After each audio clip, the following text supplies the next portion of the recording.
Muy buenos días, mis queridos hermanos. Es un gusto estar nuevamente con ustedes a través de estos medios y en esta ocasión vamos a dar continuidad a la serie que hemos estado estudiando, los mensajes enviados a las iglesias de Asia Menor que se encuentran registrados en Apocalipsis capítulo 2 y capítulo 3. Hoy estamos ya con el sexto mensaje, es el penúltimo. Y vamos a leer, por favor, en las escrituras, en el libro de Apocalipsis, el capítulo 3. Vamos a dar lectura desde el versículo 7 hasta el versículo 13, por favor. Escribe al ángel de la iglesia en Filadelfia. Esto dice el santo, el verdadero, el que tiene la llave de David, el que abre y ninguno cierra, y cierra y ninguno abre. Yo conozco tus obras. He aquí, he puesto delante de ti una puerta abierta, la cual nadie puede cerrar, porque aunque tienes poca fuerza, has guardado mi palabra y no has negado mi nombre. He aquí, yo entrego de la sinagoga de Satanás a los que se dicen ser judíos y no lo son, sino que mienten. He aquí, yo haré que vengan y se postren a tus pies y reconozcan que yo te he amado. Por cuanto has guardado la palabra de mi paciencia, yo también te guardaré de la hora de la prueba que ha de venir sobre el mundo entero, para probar a los que moran sobre la tierra. He aquí, yo vengo pronto. Retén lo que tienes, para que ninguno tome tu corona. Al que venciere, yo lo haré columna en el templo de mi Dios, y nunca más saldrá de allí, y escribiré sobre él el nombre de mi Dios, y el nombre de la ciudad de mi Dios, la nueva Jerusalén, la cual desciende del cielo de mi Dios, y mi nombre nuevo. El que tiene oído, oiga lo que el Espíritu dice a las iglesias. Amén. Bien, estamos viendo el mensaje a la iglesia de Filadelfia. El nombre de Filadelfia significa amor de hermanos o amor fraternal. Este nombre tiene una connotación histórica y tiene su razón de ser de por qué se llamó así esta ciudad. Esta ciudad fue fundada en el siglo segundo antes de Cristo por Atalo II, un rey de Pérgamo, que fue conocido por un gran amor que tenía a su hermano, y de allí se le apodó Filadelfo a este rey, y por ende la ciudad que fundó ahí también en Asia Menor se llamó Filadelfia. Esta ciudad posteriormente fue destruida por uno de tantos terremotos que se daban mucho en esa zona en el año 17 después de Cristo. Pero una vez que pasó esto, el emperador Tiberio César volvió a reedificar dicha ciudad. De hecho, tuvo algunos otros nombres la ciudad por esta situación. Uno de ellos fue Neocesarea o Nueva Cesarea, en honor precisamente al emperador, al César, en turno. Aunque posteriormente nuevamente volvió a su nombre Filadelfia.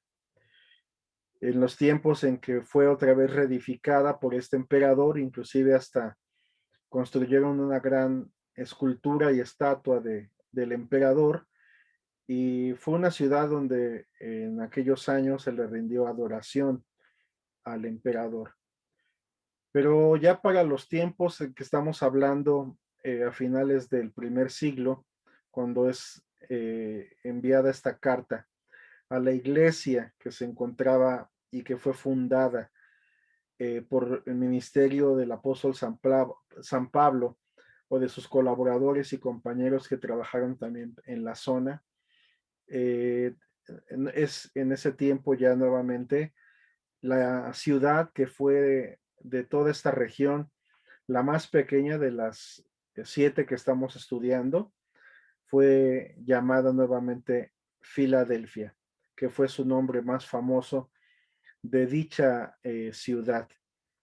Esta ciudad recibió una iglesia que ha sido una iglesia de las más prometedoras y como veremos hoy, es una carta muy preciosa enviado a una iglesia que, aunque era por lo que se mira en la misma carta, una iglesia pequeña, de poca fuerza, no rica, no tampoco con grandes miembros que tuviesen, quiero decir, un estatus notable o conocido según el mundo. Era gente sencilla, mas sin embargo fue una iglesia poderosa y es un gran referente para hablarnos a nosotros de lo que Dios puede hacer con lo pobre, con lo humilde, con lo que no es, con lo pequeño, con aquello que no dice ser algo o creerse algo, sino que en su pequeñez, en su sencillez, puede ser grandemente utilizada por Dios. Y una de las grandes verdades preciosas que resaltan aquí en esta carta es precisamente eso, de poder mirar como Dios de algo que no es, de algo pequeño, puede levantar una iglesia fiel, una iglesia victoriosa, una iglesia poderosa. Tan es así que según los registros históricos, la iglesia de Filadelfia realmente tuvo presencia hasta el siglo XIV, por ahí del 1398, por ahí así, siglo XIV. Eh, Fue renombrada la iglesia, continuó trabajando en su labor ministerial y dando fruto. Aún el día de hoy, de toda esta zona de Turquía, que es el país donde actualmente podríamos mirar que existieron todas estas civilizaciones y ciudades, estas congregaciones. Existe una ciudad en donde en toda Turquía que prácticamente se pudiese o es conocida como 100% musulmana, el Islam es lo que gobierna prácticamente en toda esa región. Sin embargo, Dios tiene un remanente aún el día de hoy allí. Es algo impresionante, pero en mero siglo XXI, en pleno siglo XXI, es un lugar donde existe una ciudad de corte árabe, por supuesto, de creencia islámica en su mayor parte, que se llama Al-Asher, pero que dentro de esa comunidad existen entre 2.500 y 3.000 cristianos coptos en la actualidad y algunos ortodoxos. De tal manera que vemos cómo al día de hoy Dios nos ha dejado sin testimonio en ese lugar. Y aún en medio de un país islámico, Dios tiene ahí un pequeño remanente en donde podemos mirar cómo ciertamente, como dice la carta, cuando Dios abre una puerta, nadie cierra. Venga lo que venga, ocurra lo que ocurra. Y cuando Él cierra una puerta, nadie abre. Pero para esto, pues vamos a ir analizando de dónde proviene toda esta bendición, que lo entendemos que todo es por la gracia de Dios, porque cualquier iglesia, cualquier sociedad, cualquier persona, cualquier congregación, pues todo lo que pueda tener de bueno, no podemos decir que sea algo realmente de nosotros, propiamente dicho, sino realmente es la gracia de Dios, es la buena mano de Dios. Pero, ¿cómo es aprovechar bien la gracia de Dios? ¿En qué consiste? ¿Cuál es nuestra parte?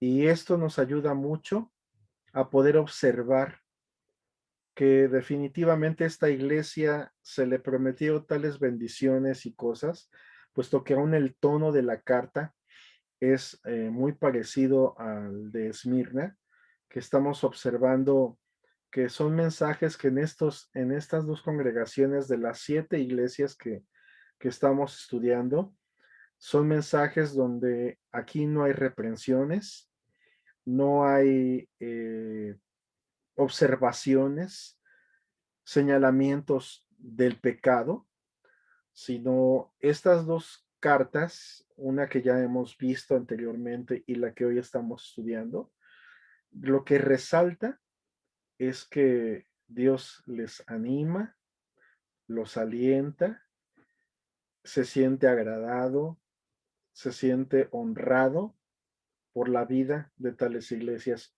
Esmirna, como lo miramos, en medio de gran persecución y gran tribulación, pero permanecieron fieles.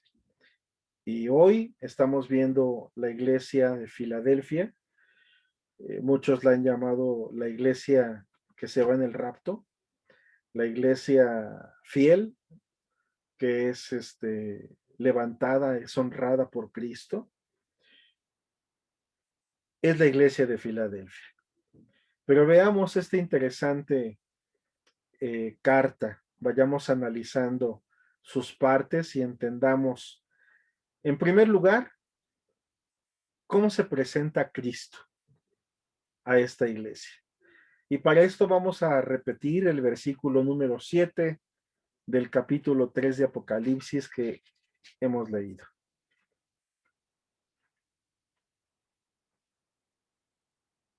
Escribe al ángel de la iglesia en Filadelfia. Esto dice el santo, el verdadero, el que tiene la llave de David, el que abre y ninguno cierra, y cierra y ninguno abre.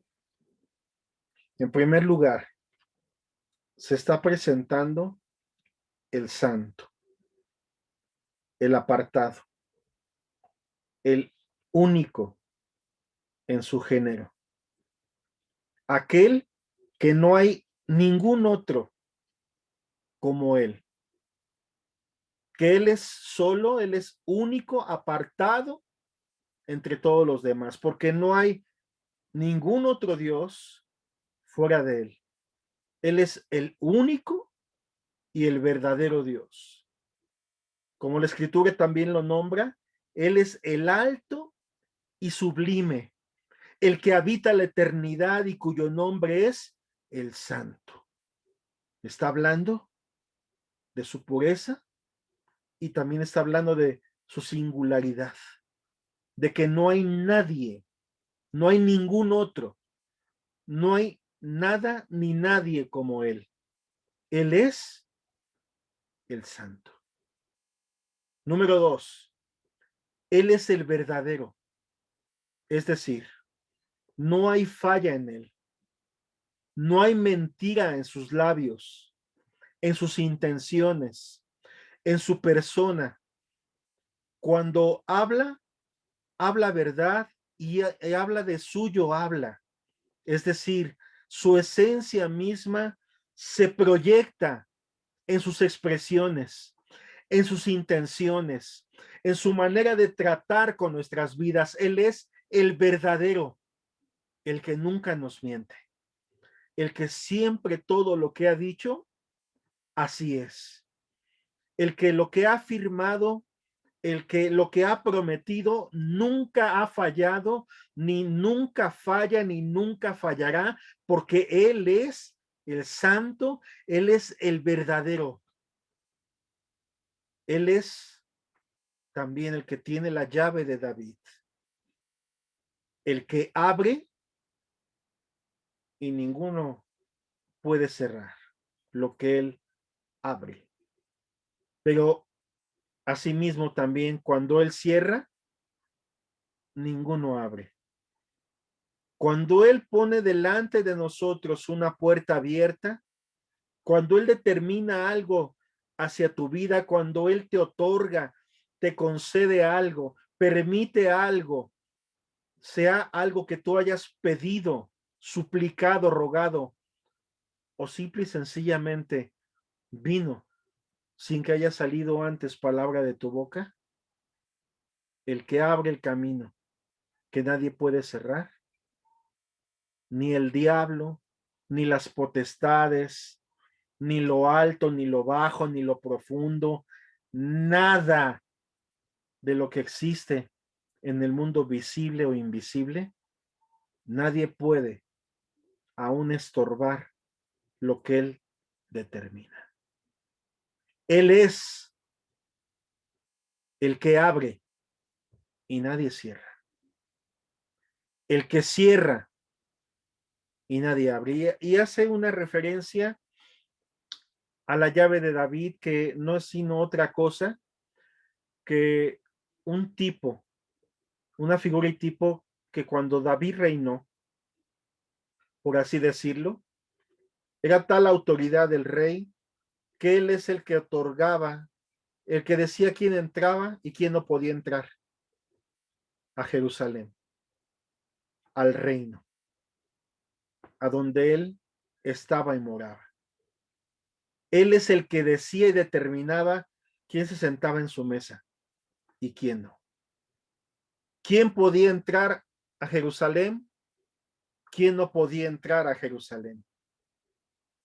Haciendo referencia aún también en el tiempo de los reyes, vemos aún también cómo en Isaías, por ejemplo, 22, nuevamente hace referencia acerca de esto, no lo vamos a buscar ahora, pero nos habla acerca de la vida de dos mayordomos, de uno infiel que se ensoberbeció y hasta hizo un monumento a su propia persona y fue desechado, y habla de otro, de Eliaquim, al cual le es otorgada por un tiempo, el tiempo de él, que sea el que porte y tenga la llave de David, que no era otro sino tener como la llave maestra para aún también dentro del templo, tener la llave que abría todas las puertas, pero a su vez también la puerta que cerraba, nadie más la podría abrir, porque solamente él era el portador de la llave maestra. Pero aquí hay uno mayor que David mismo. Aquí hay uno mayor que Eliaquim. Aquí estamos hablando del santo, del verdadero, del que está arriba en los cielos, del que tiene todo poder, del que está sentado en su trono, el que abre y ninguno cierra, el que cierra y ninguno abre. En esa forma poderosa y magistral es como se presenta Cristo a esta iglesia fiel, que aunque era pequeña en influencia, en riqueza, en número, en fuerza, su señal de debilidad puede incluir tantas cosas. Inclusive es aplicable también a cuando un cristiano puede estar en un estado de vulnerabilidad, sea por falta de los recursos, humanamente no los tiene, sea por enfermedad, sea por tribulación, sea por necesidades patentes que padece. Pero Dios, que es fiel, aun aquel que tiene poca fuerza, le dice: aunque tienes poca fuerza y no has negado mi nombre, yo abro una puerta para ti. Es algo precioso, hermanos. Es algo majestuoso lo que estamos viendo aquí. Y así es como se presenta Cristo. Pero, ¿qué vio Cristo en esta iglesia? ¿Qué fue lo que él, que todo lo examina, todo lo conoce? ¿Qué más dice la escritura? Vayamos viendo. Ahora veamos el versículo 8, por favor, del capítulo 3 de Apocalipsis. Yo conozco tus obras, He aquí, he puesto delante de ti una puerta abierta, la cual nadie puede cerrar, porque aunque tienes poca fuerza, has guardado mi palabra y no has negado mi nombre. Nuevamente vemos esa expresión, yo conozco tus obras. Si ponemos atención, los mensajes a cada una de las iglesias es diferente. Al igual que la manera en la que se presenta a una como a otra es distinta. Pero algo que hay como factor común en todas, a todas ellas les dice algo igual. Yo conozco tus obras. Y la segunda cosa o segunda grande verdad que les dice a todas es, el que tiene oídos para oír, oiga lo que el Espíritu dice a las iglesias.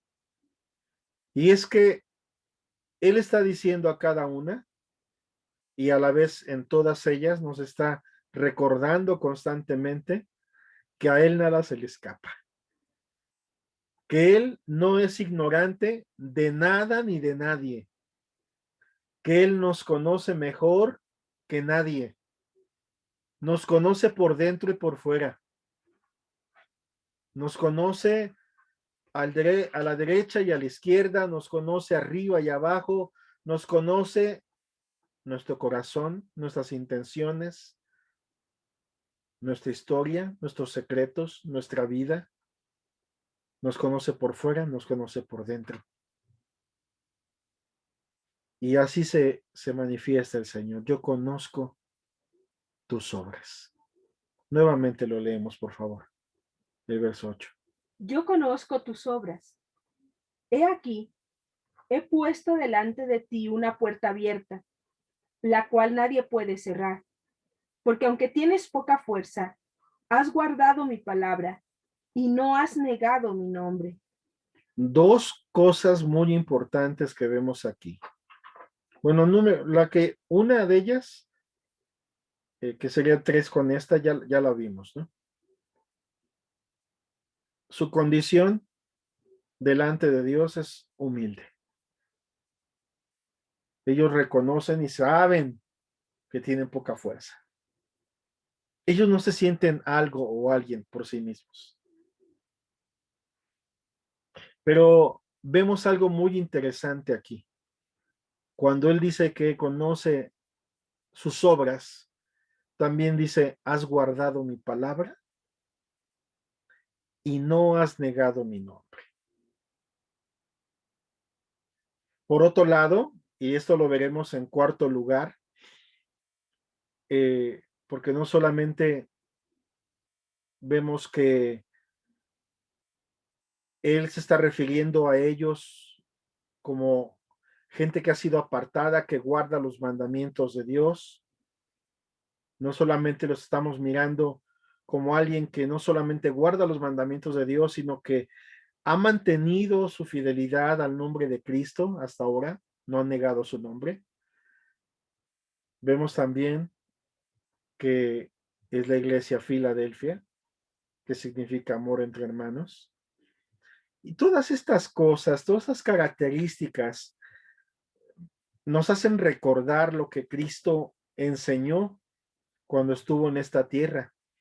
En Juan capítulo 15, versículo 14 al 17, Cristo enseñó las siguientes palabras y quiero que las leamos y las entendamos según vayamos leyendo y veamos la similitud y la simetría que tiene precisamente con la vida que llevaba esta iglesia. Juan capítulo 15, versículo 14 al 17, hermanos. Vosotros sois mis amigos, si hacéis lo que yo os mando. Ya no os llamaré siervos, porque el siervo no sabe lo que hace su señor. Pero os he llamado amigos, porque todas las cosas que oí de mi Padre os las he dado a conocer. No me elegisteis vosotros a mí, sino que yo os elegí a vosotros y os he puesto para que vayáis y llevéis fruto, y vuestro fruto permanezca, para que todo lo que pidiereis al Padre en mi nombre, Él os lo dé. Esto os mando, que os améis unos a otros. Observa cómo en estas palabras está incluido todo lo que esta iglesia obedeció. Si pones atención a lo que Cristo enseñó y si pones atención a lo que vivía esta iglesia, es precisamente una obediencia sencilla a lo que enseñó Cristo y que lo podemos resumir en lo que hemos leído hace unos momentos. Aquel que dijo, si me amáis, guardad mis mandamientos, ahora está ya diciendo, vosotros sois mis amigos y hacéis las cosas que yo os mando, que os he mandado. Y definitivamente ya es una afirmación que eran sus amigos, puesto que también les dice, ya no los llamo siervos, sino son mis amigos. Habla además de que han permanecido con él. Y habla también de que ese amor de los unos a los otros permanezca. Y concluye diciendo que todas estas cosas traerán un valioso y poderoso fruto en sus vidas. Ahora, meditando entonces lo que Jesús enseñó y que está registrado en Juan 15, que por cierto fueron palabras que las dio o fueron de sus últimas enseñanzas que dio antes de morir a sus discípulos. Y claro, resucitar al tercer día y ser levantado y volver nuevamente a los cielos y estar ahora mismo sentado a la diestra del Padre, intercediendo por cada uno de nosotros y teniendo cuidado por cada una de nuestras vidas, que aunque estamos en un mundo que donde tendremos aflicción, aquel que ha prometido estar con nosotros hasta el fin del mundo, recordemos que el que los que está diciendo eso es el santo y verdadero, tal como la escritura nos dice. ¿Qué fue lo que hizo entonces a Filadelfia poderosa? Sencillo, una obediencia sincera y sencilla a las enseñanzas de Cristo. Ellos no fueron oidores nada más de la buena palabra, de la buena doctrina, sino fueron hacedores de esa palabra. Como dijese el apóstol Santiago, cuando habla acerca de estas verdades y que nos dice a nosotros que el que mira atentamente a la perfecta ley, a la de la libertad, y persevera en ella, no siendo oidor olvidadizo, dice la escritura, este será bienaventurado en lo que hace. Y nosotros sabemos que una persona que es bienaventurada en su camino, tal como dice el Salmo 1, será alguien plantado junto a las corrientes de los ríos, donde aún su hoja no cae, donde no se marchita, donde no se echa a perder, donde tiene un fruto que permanece. Y como vemos en Juan 15, que permanece para siempre además. Entonces es poderoso este mensaje.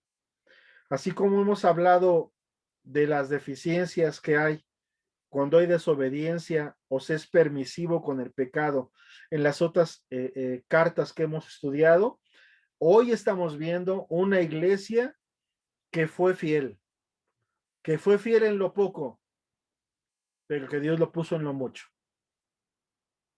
Y que aún hoy en una forma terrenal todavía es impresionante que en esa localidad precisamente, en la más pequeña de todas las poblaciones que hemos estado estudiando, hoy su fruto permanece, continúa, está vivo y está vigente en medio de una situación verdaderamente difícil, porque no es nada fácil vivir en medio donde rige el Islam y sobre todo de corte radical, donde aún en nombre de Alá se mata, se persigue, se tortura, se secuestra, se maltrata a las personas.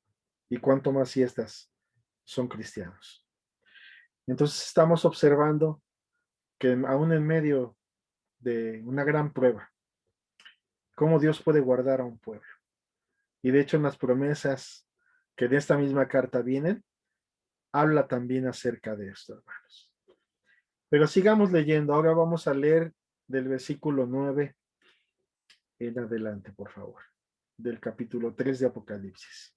He aquí, yo entrego de la sinagoga de Satanás a los que se dicen ser judíos y no lo son, sino que mienten. He aquí, yo haré que vengan y se postren a tus pies y reconozcan que yo te he amado. Por cuanto has guardado la palabra de mi paciencia, yo también te guardaré de la hora de la prueba que ha de venir sobre el mundo entero, para probar a los que moran sobre la tierra. He aquí, yo vengo pronto. Retén lo que tienes, para que ninguno tome tu corona. Al que venciere, yo lo haré columna en el templo de mi Dios, y nunca más saldrá de allí, y escribiré sobre él el nombre de mi Dios, y el nombre de la ciudad de mi Dios, la nueva Jerusalén, la cual desciende del cielo de mi Dios, y mi nombre nuevo. El que tiene oído, oiga lo que el Espíritu dice a las iglesias. Observa todo el paquete de bendiciones, de cosas hermosas que le son otorgadas y dadas a esta iglesia.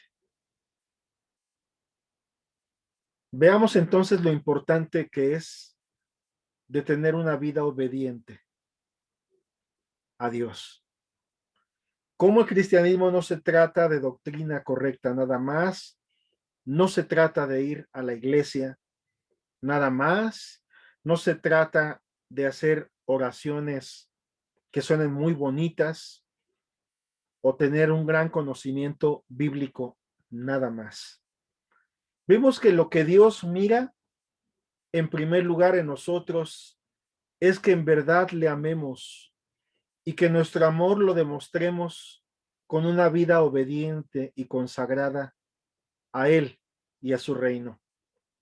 Vemos además cuánto le agrada a Dios que así permanezcas, que seas una persona que a pesar de las circunstancias que vivas, de las cosas que te sobrevengan en tu vida, aun cuando pases por esos valles, aun cuando no solamente alabes a Dios cuando estás en la montaña, cuando estás en el pináculo del éxito, de las bendiciones en tu vida, sino también cuando bajas y desciendes a los valles, a los lugares oscuros donde no está más la compañía de otros, sino estás solo. Estás muchas veces enfrentando cosas donde te puedes sentir agobiado, tentado a la tristeza, a la soledad. Como aún Dios, aún allí en el valle, ha prometido no dejarte ni desampararte, porque aun cuando halles en el valle de sombra y de muerte, Él te dice, no temas, porque yo estoy contigo. Vemos entonces la importancia de la permanencia, que no solamente es importante obedecer y honrar a Dios un tiempo o nuestros inicios, sino esto debe de ser algo constante y permanente. ¿Cuánto agrada a Dios? Que permanezcamos en Él, que permanezcamos en sus promesas, que permanezcamos en su comunión, porque cuando esto es así, Él cuánto alaba cuando a pesar de lo que haya sobrevenido a la congregación o a tu vida, has guardado su palabra y no has negado mi nombre. Así le dijo a esta iglesia, porque has guardado mi palabra y no has negado mi nombre. Y esta iglesia a la que le promete una puerta abierta, aquellas puertas abiertas que cuando la Biblia está hablando de una puerta abierta, están hablando de aperturas para grandes bendiciones en el reino de Dios, aperturas para poder hacer mayor bien, para ser de más utilidad, para predicar el evangelio en otros lugares. Pablo constantemente hablando de estas puertas, refiriéndose a unas oportunidades en su ministerio. Vemos cómo a los corintios, tanto en la primera carta como en la segunda, en una de ellas dice acerca de la necesidad de permanecer en Éfeso, en el capítulo 16 de Primera de Corintios. Y en ella habla y alude a que a pesar de que se ha abierto una gran puerta y muchos son los adversarios, él decide permanecer ahí por la gran puerta que se ha abierto de parte de Dios. En la segunda epístola, los Corintios nuevamente habla acerca de la importancia de estas puertas abiertas y está hablando de cómo Dios le abrió otra puerta en el Señor. A los colosenses les escribe, les pide que rueguen encarecidamente, que lo ayuden orando para que se le abra puerta para la palabra de Dios y la palabra de Dios pueda correr y llegar a muchas personas a pesar de las oposiciones y a pesar de las adversidades y los problemas y las torturas y todas las cosas que tuvo que aún atravesar el apóstol en su ministerio que él llevó en servicio al Señor Jesucristo. Vemos entonces cómo Dios abre las grandes oportunidades aún a aquellos que aunque sean pequeños, aunque sea aquel que se sienta pequeño, que se sienta ignorante, que se sienta que no tiene dones, que no tiene capacidades, que no tiene el dinero necesario, que no tiene los recursos necesarios, que no es una persona de la nobleza o alguien que pueda ser de alguna forma padrinado por alguien poderoso en este mundo, ni nada de eso. Como Dios, aún a pesar de todas esas cosas que para el mundo es tener éxito y es estar encumbrado y ser exitoso, como Dios no necesita de ninguna de esas, de esos apoyos para poder levantarse y glorificarse aún en alguien pequeño, como lo era la iglesia de Filadelfia, que a pesar de ser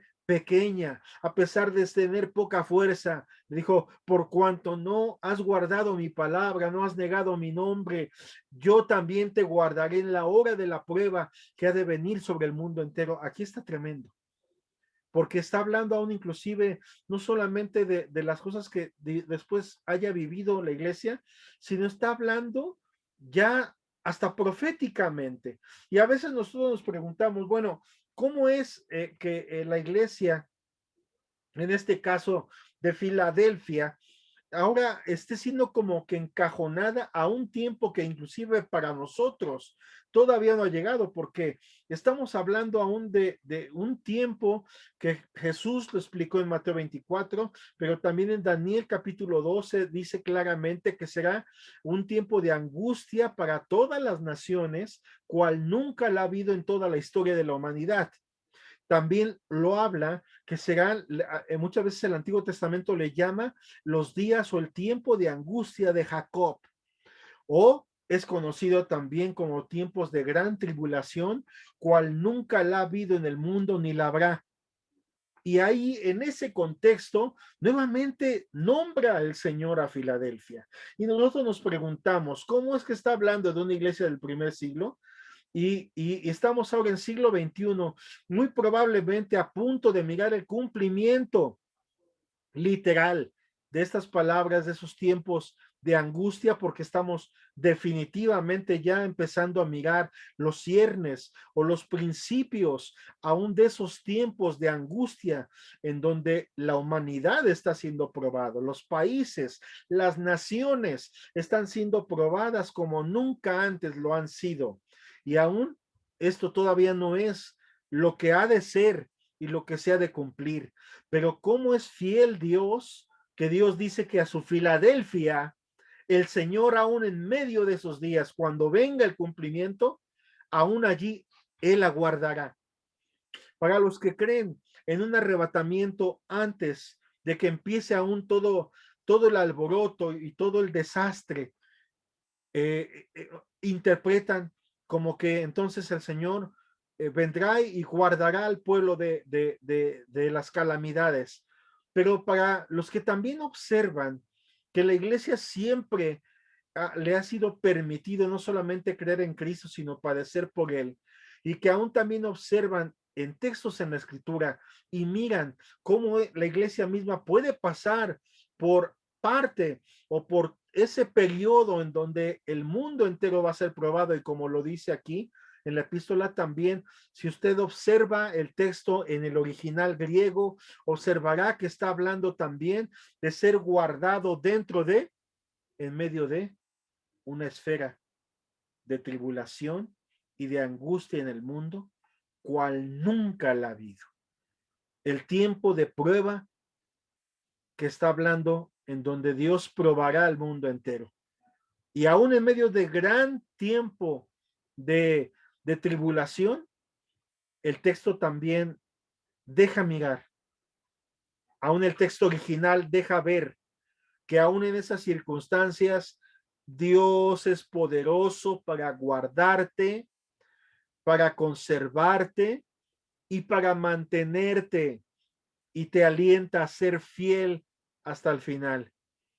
Que si a nosotros como iglesia nos tocara vivir esos días, o a la iglesia le toca vivir esos días, vemos la importancia de mantener nuestro amor, nuestra fe, nuestra fidelidad a Cristo. Y vemos que no, entonces la resistencia, la permanencia, no es algo de nosotros, no es algo que provenga como de nosotros y que entonces pensemos que entonces tenemos que mentalizarnos de tal forma que hay que echarlo muchas ganas y creamos que la veamos tan difícil que pensemos, ay, pues entonces a ver si la hago, a ver si realmente llego. No, hermanos. Él está hablando de una iglesia que aunque tiene poca fuerza, que aún en medio de su debilidad, Él promete darle la gracia y la fuerza necesaria en medio de lo que sea. Tanto habla de gente en un tiempo donde se dirá ser judía y realmente no lo es, sino que miente, y que después vendrán y se postarán también delante de la iglesia verdadera. Eso también es algo profético, que no lo miraremos sino hasta el final, en la parte final misma del cumplimiento, en donde Israel mismo, como dice Romanos, será también salvo por el Señor. No quiero adentrarme demasiado en esto, pero sí te puedo asegurar que esta epístola o esta carta no solamente tiene un cumplimiento o tuvo un cumplimiento para ellos en el primer siglo y después en años posteriores en su historia de la iglesia, sino es también una profecía no solamente temprana, sino también para los últimos tiempos, donde está hablando de cómo Filadelfia para nosotros hoy es figura y tipo de lo que es y representará la iglesia fiel, la iglesia que permanece, la iglesia fiel, el remanente fiel de los últimos tiempos. Y estamos llegando en un tiempo donde aún también hablando acerca de Israel, es tan importante, aún en estos mismos días, no dejar de obedecer a lo que dice su palabra y de orar por Jerusalén y por su paz, porque aunque es el Israel natural y está lleno de gran incredulidad en su gran mayoría, y hoy han sido ya eh, prácticamente reconstruidos, como dice la profecía de Ezequiel, que aquellos huesos secos que estaban en aquel lugar serían traídos y serían nuevamente reunidos. Pero ahorita se ha cumplido la restauración física, pero todavía falta su restauración espiritual, donde nuevamente las hojas verdes serán nuevamente injertadas al olivo verde, del cual nosotros, siendo de un olivo silvestre, siendo hojas silvestres, fuimos injertados de pura gracia al olivo verde que es Jesucristo. Pero está profetizado que aún después de los días de angustia de Jacob, vendrá gran salvación aún en el Israel físico, en el pueblo de Dios. Es un tiempo de orar, porque Él mismo desde los tiempos del patriarca Abraham hasta hoy, Él sigue cumpliendo lo que le prometió a Abraham.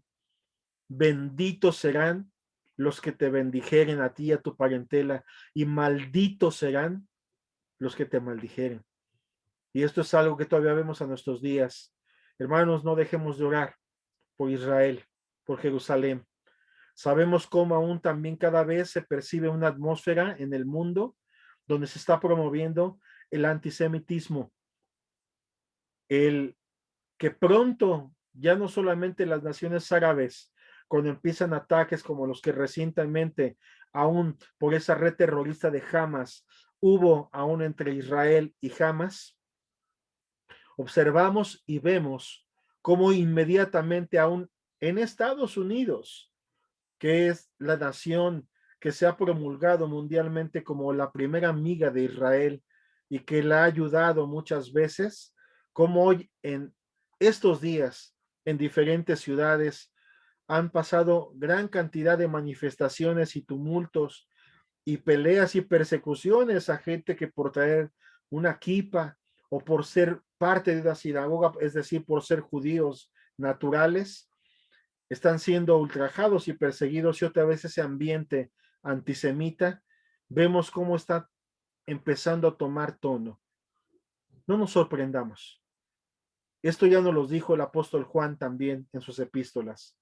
Es el espíritu de anticristo, que cada vez se siente más patente, y ese sentimiento antisemita, que cada vez se hará más fuerte, porque para poder llegar un día a Armagedón, a donde las naciones se reunirán comandadas por el anticristo y marcharán por cielo, tierra y mar en contra de Israel, todas por ese pueblo pequeñito, o sea, no solamente todas esas naciones árabes que le rodean y que lo odian a muerte, irán contra él, sino observamos cómo las tropas mundiales comandadas por el anticristo en los últimos tiempos irán contra Israel. Y para que eso ocurra mundialmente, créemelo, que eso no es de la noche a la mañana. Ya tuvimos un antecedente muy fuerte en la Segunda Guerra Mundial, donde todo un régimen nazi era 100% antisemita. Y aún todavía los neonazis o lo que existe hoy, está eso. Y aún hoy también en los medios televisivos o en los medios de comunicación, en algún momento ha habido también un ambiente en donde muchas veces se proyecta un Israel que es visto como victimario y muchas veces a terroristas como víctimas en medio de un conflicto o un asunto. No te sorprendas que el ambiente anti-Israel irá aumentando conforme se acerca el día. Y esto yo lo digo para que no dejemos, hermanos, de orar, porque ahora mismo yo sé que hay gente que está haciendo y se está preparando para irse a predicar la palabra a los judíos, a Israel, porque también sé que hay también hermanos cristianos, congregaciones cristianas que ya tienen pequeñas células o pequeños grupos dentro de esa ciudad que es llamada o es conocida. Jerusalén significa la ciudad de la paz, mas sin embargo no hay más conflicto allí que el día de hoy. Palestinos, judíos y por otro lado la iglesia ortodoxa griega tres religiones, grandes religiones en un solo lugar, disputándose por el territorio, disputándose un lugar inseguro, lleno de conflictos, una tierra que constantemente está siendo asediada, asediada, asediada, y a la vez para todos ellos es considerado un lugar sagrado. Bueno, digo estas cosas porque siento en mi corazón la necesidad de pedirle a la iglesia que no dejemos de orar y no olvidemos que nosotros, los gentiles, somos ramas que fuimos injertados, pero bien haremos por orar por Israel y pedir que sea bendecido ese pueblo que aunque sabemos, y eso no se va a poder evitar porque está escrito, vendrían días muy difíciles para el mundo entero, pero en particular para Israel y para la iglesia, cosas que ya hoy se están viviendo. Y así quiero terminar, hermanos, hablando que estamos en tiempos donde no solamente somos llamados a la ciega, donde Dios está abriendo puertas que nadie puede cerrar. Cuando Él es el que abre la puerta, cuando es Él el que te envía, Él no solamente te envía, sino Él suple, bendice, provisiona y te da lo necesario para hacer su obra. Por otro lado, retener lo que tienes. Si a ti no eres de los que te toca ir y salir a un lugar, pero los que estamos estás en tu congregación, estamos en nuestra localidad, cuando por la condición que vivamos en la actualidad no nos permita a lo mejor tener una gran movilidad o hacer muchas cosas, pero saben que sí podemos hacer muchos: orar, interceder, rogar, suplicar, porque este mundo arde en llamas y es un mundo de gran necesidad. Dios te llama a ser columna en el templo de Dios. No solamente esperes esa promesa hasta que estemos allá, porque ciertamente tengo claro y tengo presente que las aflicciones que hoy padecemos y padezcamos no tienen comparación con las glorias venideras, hermanos. Por lo tanto, que Dios nos dé la gracia para hacer columnas desde aquí para el templo de Dios. Y una columna, si tú vas a cualquier lugar donde quedan solamente vestigios de un lugar que fue una ciudad, tú observarás que en medio de las ruinas, ¿qué es lo que queda de pie? Las columnas. Y eso significa permanencia. Y habla de que el que es fiel, el que es verdadero, promete no solamente ayudarte a que permanezcas aquí, sino allá te va a dar una bendición, un lugar del cual promete que ya no saldrás, que será firme como una columna en el templo de su Dios, de nuestro Dios, que permanece para siempre. Vida eterna a los que perseverando en bien hacer, amados hermanos, buscan gloria, honra e inmortalidad. Vida eterna. Leemos los últimos versículos, por favor, de Apocalipsis. Apocalipsis 3.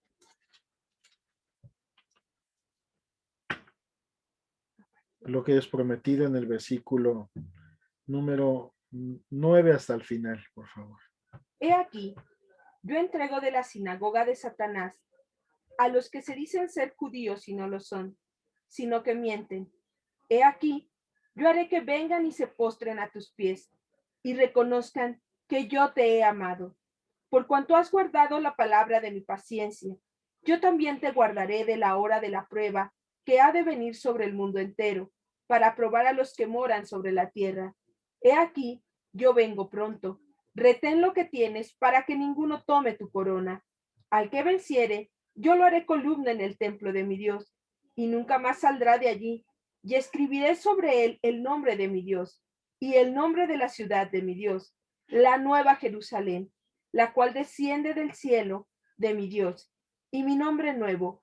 El que tiene oído, oiga lo que el Espíritu dice a las iglesias. Amén. Mientras tanto, seamos fieles, permanezcamos en Cristo, amémonos los unos a los otros.